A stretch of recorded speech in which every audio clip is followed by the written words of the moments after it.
Good morning students. तो हम लोग लास्ट क्लास में सेल के बारे में पढ़ रहे थे। अब सेल जब हम लोग पढ़ रहे थे, जो लास्ट वीडियो में आप लोग एक कमेंट से पूछे हैं कि why cell is important for us. Actually हम लोग का बॉडी का हर एक पार्ट्स, हर एक ऑर्गन्स, अंदर में भी बाहर में भी सभी बनते हैं सेल से। सो सेल से ही हम लोगों का बॉडी तैयार होता है। हम लोगों का शुरुआत होते है एक सेल से। एक सेल डिवाइड करके करके करते करते इतना बड़ा सा, जितना बड़ा सा क्यों ना हो, एनिमल्स या प्लांट्स जो भी हो, उसका बॉडी सेल से ही बनते हैं। तो इसीलिए cell is the unit of our life. Okay, तो आज शुरू करते हैं सेल का स्ट्रक्चर। मतलब एक सेल को अगर हम लोग अंडर माइक्रोस्कोप देखेंगे तो सेल के अंदर क्या क्या दिखाई देगा। सेल का बेसिक स्ट्रक्चर ऐसा ही है।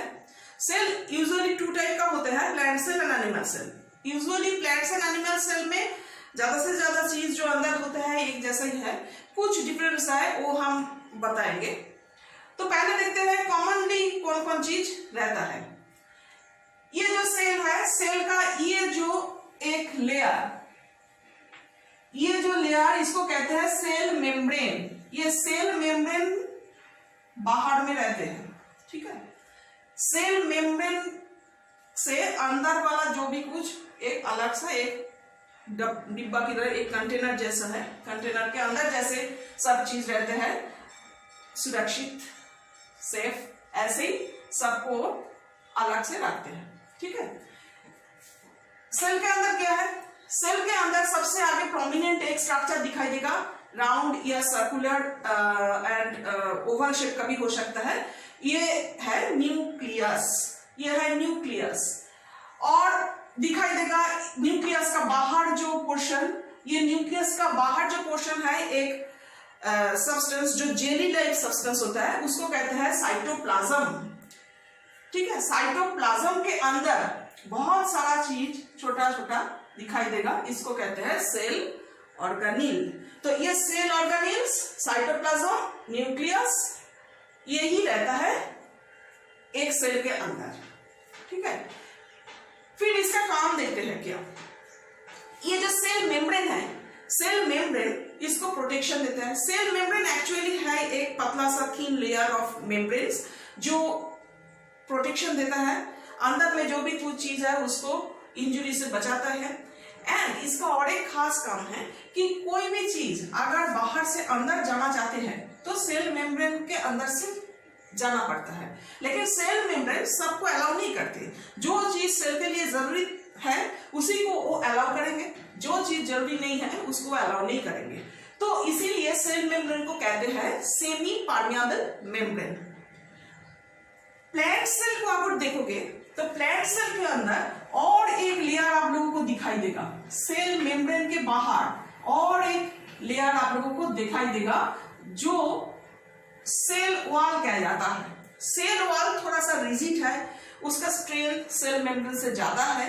And cell wall dead cell से बनते हैं।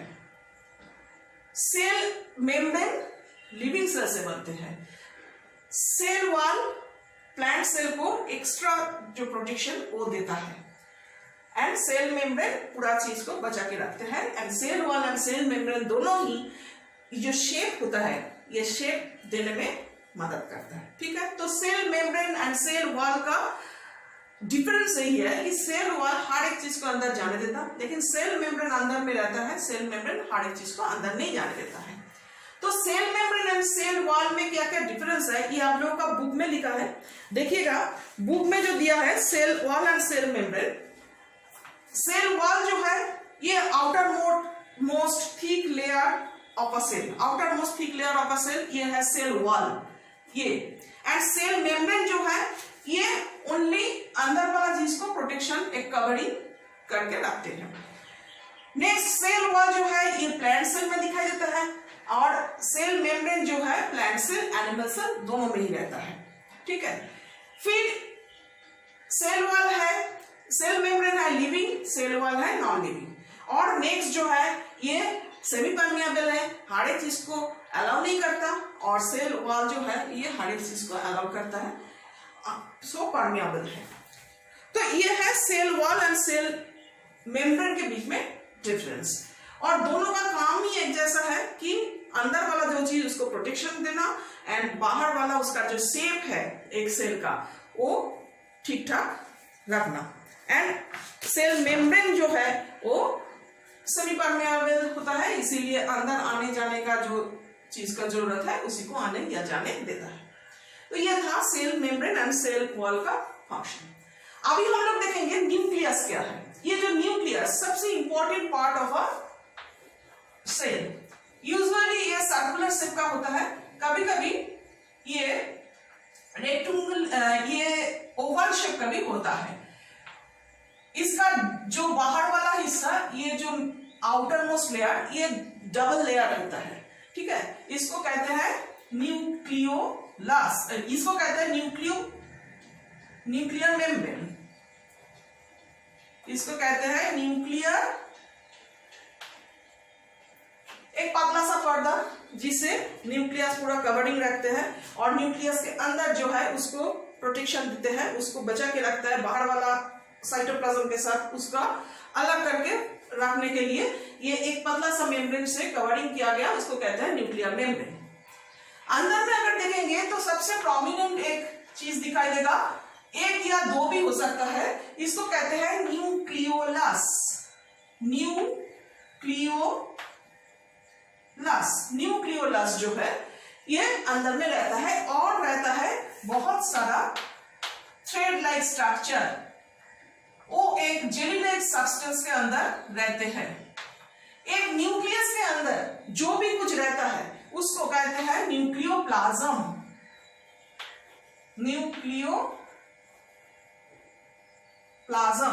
और ये जो थ्रेड लाइक स्ट्रक्चर पूरा का पूरा फैला है इसको कहते हैं क्रोमैटिन फाइबर, इसको कहते हैं क्रोमैटिन फाइबर।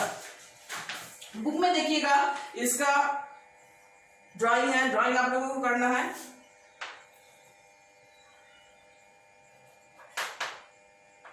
क्रोमैटिन फाइबर्स,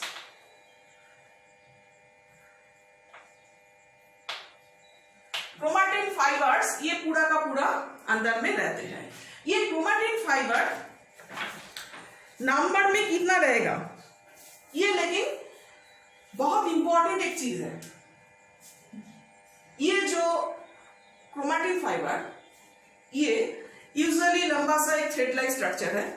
जब सेल डिवीजन करते हैं ना, एक सेल से दूसरा सेल, दो सेल जन्म होता है, तो डिवीजन के समय में ये क्रोमैटिन फाइबर सबसे इंपॉर्टेंट एक रोल प्ले करते हैं। ये क्रोमैटिन फाइबर तब थोड़ा सा छोटा हो जाते हैं और क्रोमोसोम तैयार करते हैं। क्रोमोसोम के अंदर जो जीन्स होता है, बहुत सारा जीन्स रहता है क्रोमोसोम के अंदर। ये जो जीन्स होता है, ये जीन्स हम लोगों का बॉडी का हेरिडिटरी कैरेक्टर कैरी करता है। ये जब एक सेल से दूसरा सेल जन्म होता है तब हेरिडिटरी कैरेक्टर एक सेल से दूसरा सेल में ट्रांसफर करने के लिए ये मदद करता है। मतलब कि एक पेरेंट से एक डॉटर सेल जब तैयार होगा तो पेरेंट का कुछ खास कैरेक्टरिस्टिक्स डॉटर सेल में भी दिखाई देगा और वो कैरेक्टरिस्टिक्स के लिए रिस्पॉन्सिबल है ये जीन्स जो क्रोमोसोम के अंदर रहते हैं। एंड क्रोमोसोम क्रोमैटिन फाइबर से ही बनता है at the time of cell division. So nucleus बहुत ही इंपॉर्टेंट पार्ट प्ले करता है हम लोगों का बॉडी में, क्योंकि न्यूक्लियस एक सेल के अंदर सारा जो काम है उस काम को कंट्रोल करता है। तो control centre of the cell is nucleus. और न्यूक्लियस का सबसे खास बात है कि ये सेल डिवीजन करने में मदद करता है। ओके, तो ये था न्यूक्लियस का बारे में आप लोगों का जो पढ़ना है वो बोल दिए, लेकिन अभी जो बाकी रह गया वो है साइटोप्लाज्म। साइटोप्लाज्म जो है, साइटोप्लाज्म एक्चुअली एक जेली लाइक सब्सटेंस है। अब इसके अंदर बहुत सारा चीज रहता है जिसको सेल ऑर्गेनेल्स कहते हैं। ये सेल ऑर्गेनेल्स का क्या क्या काम है ये हम लोग नेक्स्ट डे हर एक ऑर्गेनेल्स के बारे में पढ़ेंगे। एक बात आप लोगों को बता दें, ये जो क्रोमैटिन फाइबर है इसका नंबर हर एक ऑर्गेनिज्म में अलग होता है, ठीक है। जैसे कि इंसान का 46 number of chromosome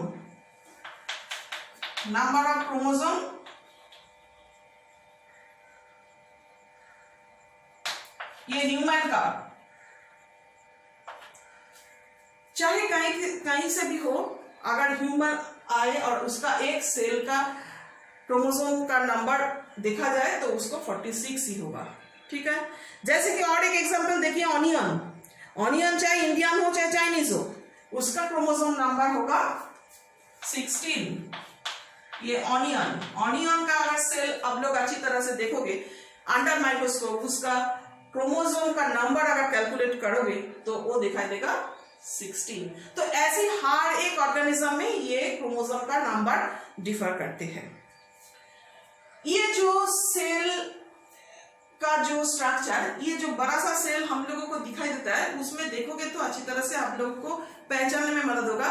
अगर घर में आप लोग अंडा देखे हो, अंडा जो मुर्गी का अंडा, उसको आप लोग अगर तोड़ोगे तो दिखाई देता है कि एक येलो यॉक, एंड उसके बाद आसपास में जो गिरता है वो है एक वाटरी सब्सटेंस।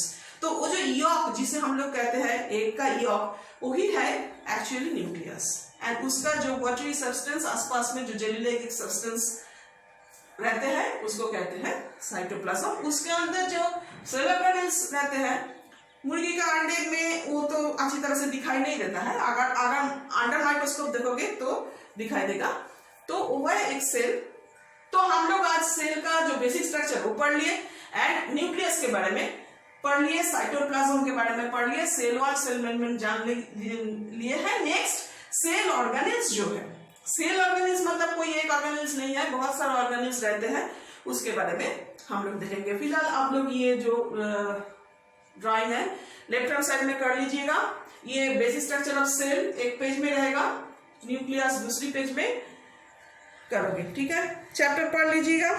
Okay, bye.